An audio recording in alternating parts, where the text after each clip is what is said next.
El primer sistema de telecomunicación moderno que podemos considerar es el telégrafo, que data de la primera mitad del siglo XIX.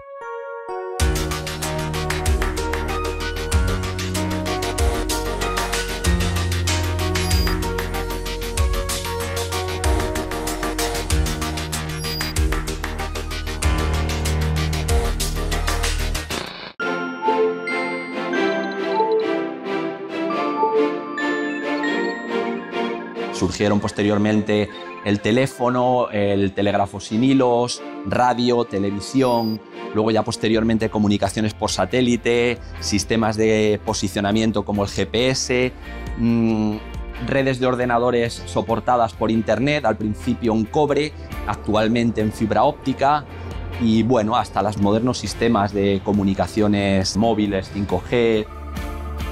Las telecomunicaciones han tenido un papel transformador desde siempre, desde que aparece el telégrafo eléctrico, que se empiezan a transmitir los primeros mensajes escritos a larga distancia, casi en tiempo real, lo cual supuso una revolución en todas las relaciones comerciales, políticas, personales y tuvo un papel muy importante especialmente en los conflictos bélicos de la época. En el año 1966, un científico chino, pero realmente de pasaporte británico, el doctor Cao, escribe un artículo en el que se le ocurre la idea de que tal vez en vez de utilizar electricidad y cables de cobre se podía utilizar ondas de luz y fibras ópticas.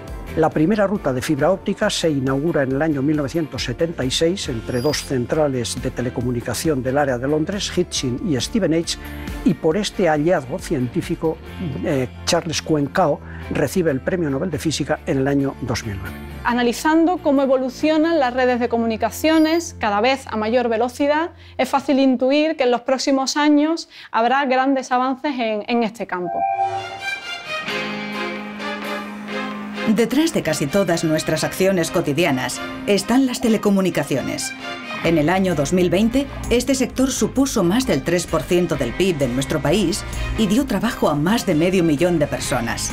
El futuro inmediato será la implantación generalizada de la tecnología 5G, que hará que todo y todos estemos conectados a gran velocidad.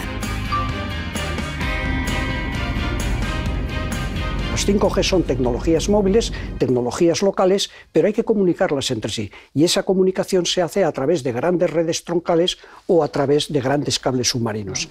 Mi investigación fundamentalmente siempre ha estado en el campo de las redes troncales. Ha estado orientado a incrementar la velocidad de transmisión, la tasa binaria de transmisión de los sistemas ópticos de comunicaciones y incrementar su ancho de banda. Durante estos años de investigación, que han sido cerca de 40 años, eso es fundamentalmente a lo que me he dedicado.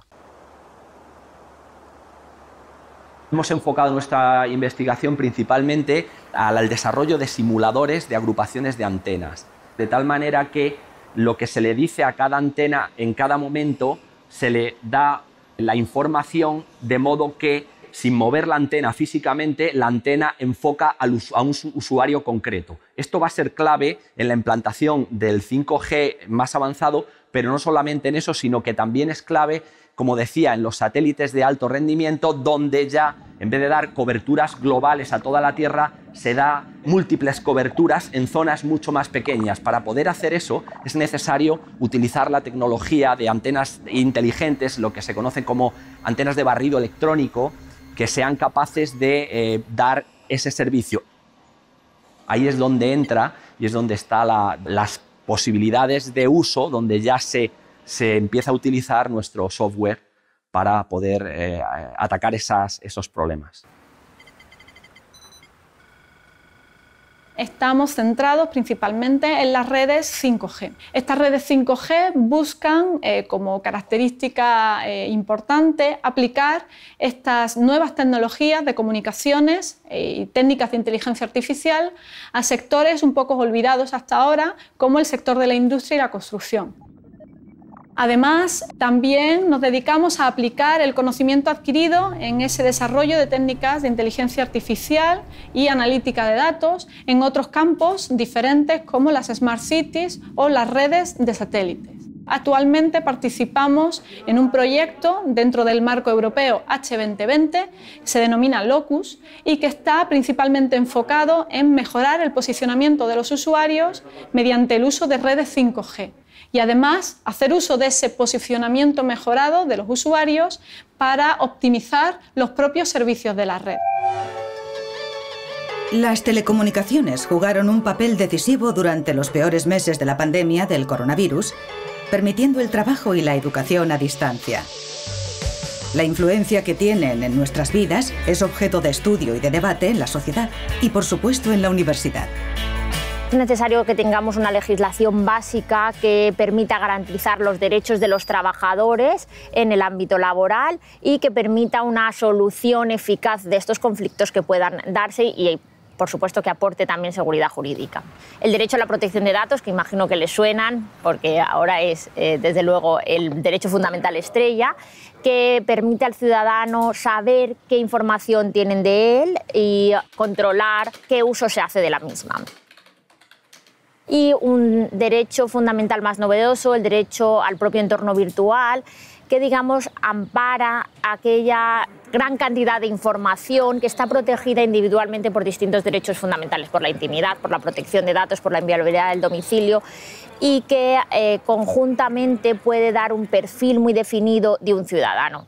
Por ejemplo, son los datos que tenemos en nuestro dispositivo móvil o en nuestro ordenador. El Grupo de Derecho del Trabajo y de la Seguridad Social de la Universidad de León, al que yo pertenezco, tiene dos grandes líneas de investigación en este momento. La primera es examinar el impacto que la revolución tecnológica está causando en el mundo laboral y, por otro lado, examinar y analizar cómo la lucha contra el cambio climático y las propias consecuencias del mismo va a tener en el mundo laboral. Estas dos líneas de investigación en las que estamos ahondando se va a unir otra tercera, porque la pandemia causada por la COVID-19 ha supuesto también un verdadero terremoto en las condiciones de vida, por supuesto, pero también de trabajo de España. Nuestro trabajo consiste en reflexionar, en analizar y en proponer cambios destinados a mejorar las condiciones de vida y trabajo, en la línea de conseguir un trabajo decente y digno. Será la sociedad la que tiene que juzgar el valor y los beneficios que conllevan nuestras investigaciones. Desde el laboratorio Dubalab trabajamos en metodologías de análisis de datos y en herramientas telemáticas con un objetivo último claro, que es mejorar el rendimiento académico de los estudiantes. Por eso hemos desarrollado varias herramientas de juego serio, herramientas de gamificación, que persiguen eso, ¿no? Que los alumnos, bueno, pues se involucren de una forma más activa y con más motivación en el proceso de aprendizaje. Eso lo combinamos con la recopilación y análisis de datos, a los que les aplicamos pues, técnicas de inteligencia artificial y data mining para detectar pues, patrones de comportamiento, en el caso de los estudiantes, que pueden llegarnos a predecir, por ejemplo, casos de abandono escolar. Cualquier estrategia que persiga reducir la tasa de abandono escolar pues va a suponer una disminución de los costes y, por otra parte, va a tener un impacto positivo en lo social, ¿no? En cuanto a la vida familiar, personal y laboral futura del estudiante. El futuro de las telecomunicaciones es difícil de predecir. Nadie hubiera dicho hace apenas 20 años que viviríamos pegados a nuestros dispositivos. Que la evolución sea en beneficio de todos dependerá del buen uso que hagamos de ellas.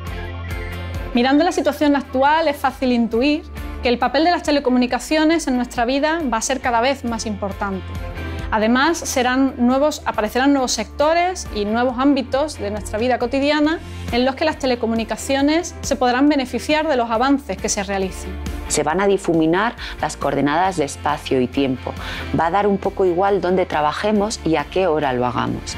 Y también el impacto que están teniendo la transformación del mundo laboral a través de estas nuevas formas de trabajar, a través de aplicaciones o a través de plataformas.